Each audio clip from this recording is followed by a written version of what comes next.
Lord. 2 രാജാക്കന്മാരുടെ പുസ്തകം 20-ാം അധ്യായം 1 മുതൽ 21 വരെയുള്ള തിരുവചനങ്ങൾ. ആ കാലത്ത് ഹിസ്കിയാവിന് മരിക്കത്തക്ക രോഗം പിടിച്ചു. ആമോസിന്റെ മകനായ യെശയ്യാ പ്രവാചകൻ അവന്റെ അടുക്കൽ വന്ന് അവനോട്, നിന്റെ ഗൃഹകാര്യം ക്രമത്തിലാക്കുക, നീ മരിച്ചു പോകും, ശേഷിക്കയില്ല എന്ന് യഹോവ അരുളി ചെയ്യുന്നു എന്ന് പറഞ്ഞു. അപ്പോൾ ഹിസ്കിയാവ് മുഖം ചുവരിന് നേരെ തിരിച്ച് യഹോവയോട് പ്രാർത്ഥിച്ചു.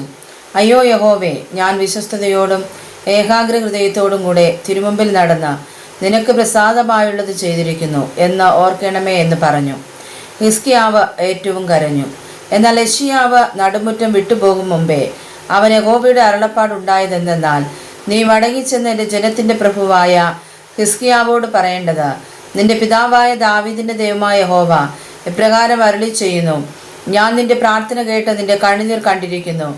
ഞാൻ നിന്നെ സൗഖ്യമാക്കും. 3-ാം ദിവസം നീ യഹോവയുടെ ആലയത്തിൽ പോകും. ഞാൻ നിന്റെ ആയുസ്സിനോട് 15 സംവത്സരം കൂട്ടും.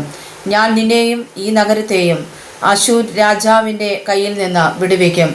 എൻ്റെ നിമിത്തവും എൻ്റെ ദാസനായ ദാവീദിൻ്റെ നിമിത്തവും ഈ നഗരം ഞാൻ കാത്തു രക്ഷിക്കും.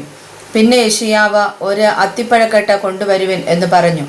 അവർ അത് കൊണ്ടുവന്നു പരുവിന്മേലിട്ടു. അവന് സൗഖ്യമായി.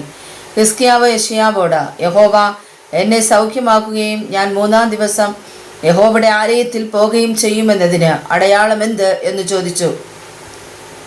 അതിന് യെശയ്യാവ്, യഹോവ അരുളി ചെയ്ത കാര്യം നിവർത്തിക്കുമെന്നുള്ളതിന് യഹോവയെങ്കിൽ നിന്ന് ഇത് നിനക്ക് അടയാളമാകും. നിഴൽ 10 പടി മുമ്പോട്ട് പോകണമോ 10 പടി പിന്നോക്കം തിരിയണമോ എന്ന് ചോദിച്ചു.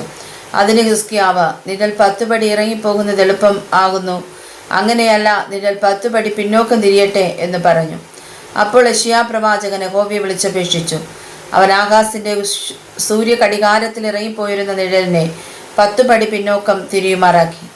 ആ കാലത്ത് ബലദാന്റെ മകനായ ബെരോദാക്ക ബലദാൻ എന്ന ബാബേൽ രാജാവ് ഹിസ്കിയാവ് ദീനമായി കിടന്നിരുന്നു എന്ന് കേട്ടിട്ട് ഹിസ്കിയാവിന് എഴുത്തും സമ്മാനവും കൊടുത്തയച്ചു. ഹിസ്കിയാവ് അവരുടെ വാക്ക് കേട്ട് തൻ്റെ ഭണ്ഡാരഗൃഹം മുഴുവനും പൊന്നും വെള്ളിയും സുഗന്ധവർക്കവും പരിമളത്തൈലവും തൻ്റെ ആയുധശാലയും തൻ്റെ ഭണ്ഡാരങ്ങളിലുള്ളതൊക്കെയും അവരെ കാണിച്ചു. രാജധാനിയിലും തൻ്റെ ആധിപത്യത്തിലും ഹിസ്കിയാവ് അവരെ കാണിക്കാത്ത ഒരു വസ്തുവുമില്ലായിരുന്നു. എന്നാൽ യെശയ്യാ പ്രവാചകൻ ഹിസ്കിയാ രാജാവിൻ്റെ അടുക്കൽ വന്ന് അവനോട്, ഈ പുരുഷന്മാർ എന്തു പറഞ്ഞു? അവർ എവിടെ നിന്ന് നിന്റെ അടുക്കൽ വന്നു എന്ന് ചോദിച്ചതിന് ഹിസ്കിയാവ്, അവർ ദൂരദേശത്ത് നിന്ന് ബാബേലിൽ നിന്ന് വന്നു എന്ന് പറഞ്ഞു. അവർ രാജധാനിയിൽ എന്തെല്ലാം കണ്ടു എന്ന് ചോദിച്ചതിന് ഹിസ്കിയാവ്, രാജധാനിയിലുള്ളതൊക്കെയും അവർ കണ്ടു. എൻ്റെ ഭണ്ഡാരത്തിൽ ഞാൻ അവർക്ക് കാണിക്കാത്ത ഒരു വസ്തുവുമില്ല എന്ന് പറഞ്ഞു. യെശയ്യാവ് ഹിസ്കിയാവോട് പറഞ്ഞത്, യഹോവയുടെ വചനം കേൾക്കാം.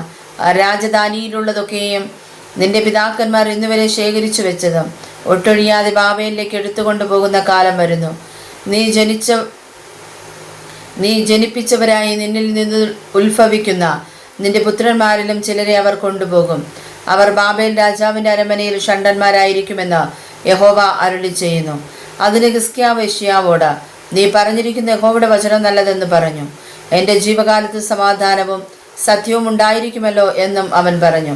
ഹിസ്കിയാവിൻ്റെ മറ്റുള്ള വൃത്താന്തങ്ങളും അവൻ്റെ സകല പരാക്രമ പ്രവൃത്തികളും അവനൊരു കുളവും കൽപ്പാത്തിയും ഉണ്ടാക്കി വെള്ളം നഗരത്തിനകത്ത് വരുത്തിയതും യഹൂദാ രാജാക്കന്മാരുടെ വൃത്താന്ത പുസ്തകത്തിൽ എഴുതിയിരിക്കുന്നുവല്ലോ. ഹിസ്കിയാവ് തൻ്റെ പിതാക്കന്മാരെ പോലെ നിദ്ര പ്രാപിച്ചു. അവൻ്റെ മകനായ മനശ്ശെ അവന് പകരം രാജാവായി. വായിച്ചതായ തിരുവചനങ്ങളാൽ കർത്താവ് നമ്മെ അനുഗ്രഹിച്ച് പരിപാലിക്കുമാറാകട്ടെ. ആമേൻ.